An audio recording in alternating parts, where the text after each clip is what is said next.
بسم اللہ الرحمن الرحیم۔ شروع اللہ کے نام سے جو نہایت ہی مہربان اور رحم کرنے والا ہے۔ پیارے دوستو، دنیا کی تاریخ میں ایسے بہت سارے بادشاہ اور فرعون گزرے ہیں جن کو ان کی دولت اور طاقت کے نشے نے مغرور بنا دیا تھا، اور وہ تکبر میں آ کر خدائی کا دعویٰ کر بیٹھے۔ انہی میں ایک کا نام شداد بھی تھا۔ ان لوگوں کا تعلق قوم عاد سے تھا، اور وہ ارم نام کی بستی کے رہنے والے تھے۔ ان کی طرف حضرت ہود علیہ السلام مبعوث کیے گئے تھے، لیکن قوم عاد کی بدعمالیوں کے سبب جب انہیں تباہ کر دیا گیا تو حضرت ہود علیہ السلام موت کی طرف مراجعت کر گئے۔ ان کی رہائش احقاف کے علاقے میں تھی۔ حضرت ہود علیہ السلام کی وفات بھی یہیں پر ہوئی۔ احقاف میں بسنے والی اس قوم نے بہت ترقی کی۔ اللہ تعالیٰ نے اس قوم کو غیر معمولی قد و قامت اور قوت عطا فرمائی تھی۔ ان میں ہر شخص کا قد کم از کم 12 گز کا ہوتا تھا، اور طاقت کا یہ حال تھا کہ بڑے سے بڑا پتھر جس کو کئی آدمی مل کر بھی نہ اٹھا سکیں، ان کا ایک آدمی ایک ہاتھ سے اٹھا کر پھینک دیتا تھا۔ یہ لوگ طاقت و قوت کے بلبوتے پر پورے یمن پر قابض ہو گئے۔ دو بادشاہ خاص طور پر ان میں بہت جاہ و جلال والے تھے، اور وہ دونوں آپس میں بھائی تھے۔ ایک کا نام شدید تھا جو بڑا تھا، دوسرے کا نام شداد تھا جو اس کے بعد تخت نشین ہوا۔ یہ دونوں وسیع علاقے پر قابض ہو گئے، اور بے شمار لشکر و خزانے انہوں نے جمع کر لیے تھے۔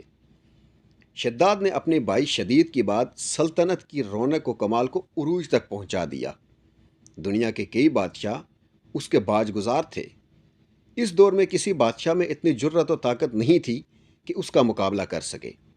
اس تسلط اور غلبے نے اس کو اتنا مغرور اور متکبر کر دیا کہ اس نے نعوذ باللہ خدائی کا دعویٰ کر دیا۔ اس وقت کے علماء نے، جو سابقہ انبیاء کرام کے علوم کے وارث تھے، اسے سمجھایا اور اللہ کے عذاب سے ڈرایا، تو وہ کہنے لگا، جو حکومت اور دولت، عزت اس کو اب حاصل ہے، اس سے زیادہ اللہ تعالیٰ کی عبادت کرنے سے کیا حاصل ہوگا؟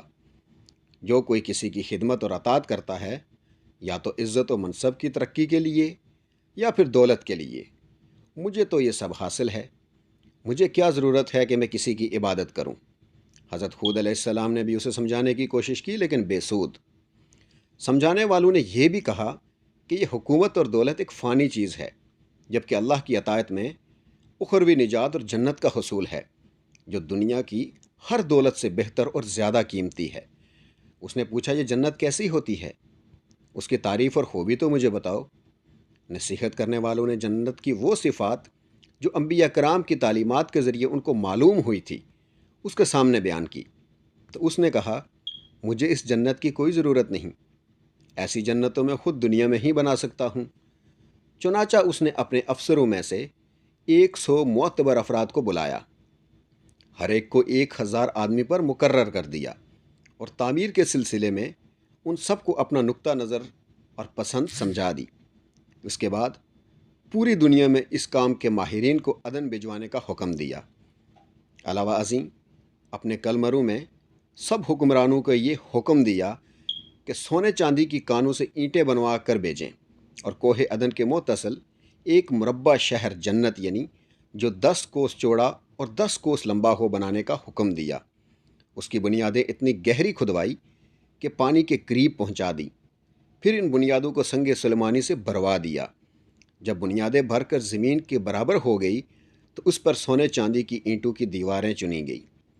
ان دیواروں کی بلندی اس زمانے کے گز کے حساب سے 100 گز مقرر کی گئی۔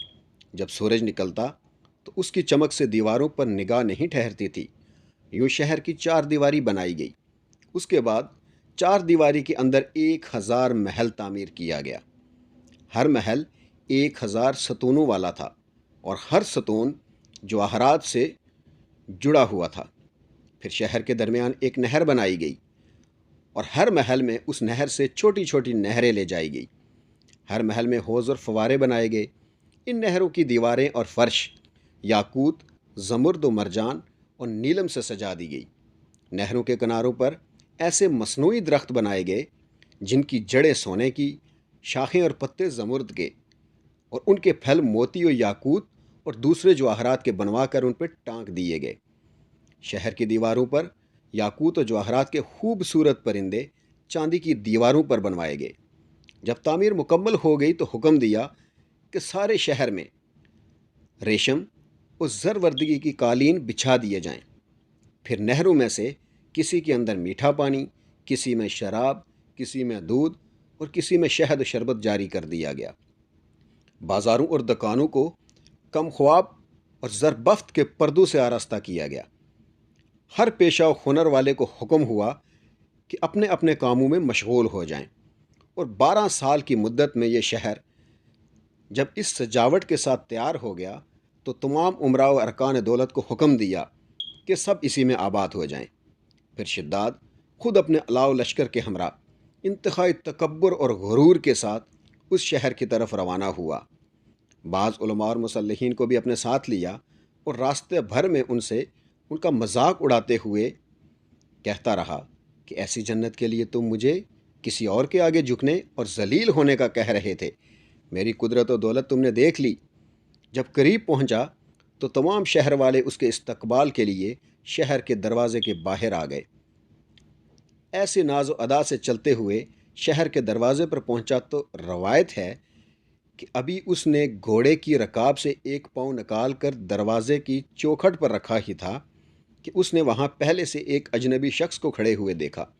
اس نے پوچھا تو کون ہے؟ تو اس نے کہا میں ملک الموت ہوں۔ پوچھا کیوں آئے ہو؟ اس نے کہا تیری جان لینے۔ شداد نے کہا مجھ کو اتنی مہلت دے کہ میں اپنی بنائی ہوئی جنت دیکھ لوں۔ جواب ملا مجھ کو حکم نہیں۔ کہا چلو اس قدر ہی فرصت دے دو کہ میں گھوڑے پر سے نیچے اتر جاؤں۔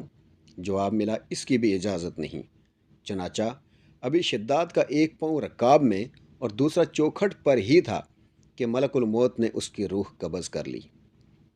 پھر حضرت جبرائیل علیہ السلام نے بڑے زور سے ایک ہولناک چیخ ماری کہ اس وقت تمام شہر میں اپنی عالیشان سجاوٹوں کے ایسا زمین میں سمایا کہ اس کا نام و نشان تک باقی نہ رہا۔